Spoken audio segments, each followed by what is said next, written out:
और नाज़रीन, मरियम नवाज के इल्ज़ामात में कितनी जान है। प्रेस कॉन्फ्रेंस में मौजूद शहबाज शरीफ के चेहरे के तासुरात गवाही देते रहे। मरियम नवाज बोलती रहीं, साथ बैठे शहबाज शरीफ बेबसी की तस्वीर बने रहे। शहबाज शरीफ की बॉडी लैंग्वेज पर यह रिपोर्ट देखिए।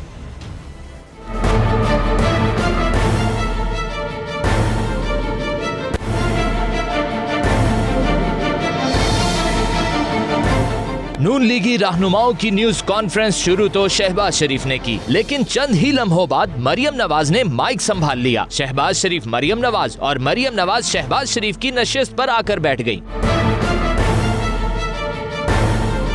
जैसे जैसे मरियम नवाज बोलती रहीं, शहबाज शरीफ के चेहरे के तासुरात सब बताते रहे। शहबाज शरीफ परेशानी में इधर देखते कभी उधर। मरियम नवाज इल्जामात लगाती रहीं, शहबाज शरीफ एक लफ्ज तक ना बोले। फिरदौस आशिक अवान ने शहबाज शरीफ के तासुरात पर कुछ यूं भभती कसी। शहबाज शरीफ साहब एक हारे हुए जुआरी की तरह अपनी भतीजी के पहलू में बैठे बेबसी की तस्वीर बने नजर आए और पूरी कौम ने देखा कि PMLN पे कू हो गया।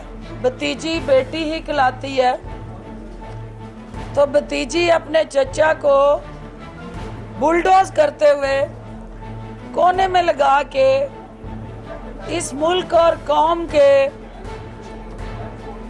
असाब के साथ खेल रही थी। शहबाज शरीफ के तासुरात बता रहे हैं कि प्रेस कॉन्फ्रेंस में जो कुछ कहा और दिखाया जा रहा था वो इससे खुश नहीं थे। शहबाज शरीफ की इस पुरअसरार खामोशी और परेशानी को बेबसी का नाम दे या फिर इसे डबल गेम कहें। बहरहाल लीगी रहनुमाओं ने आज जो कुछ किया उसके असरात अच्छे बरामद नहीं होंगे।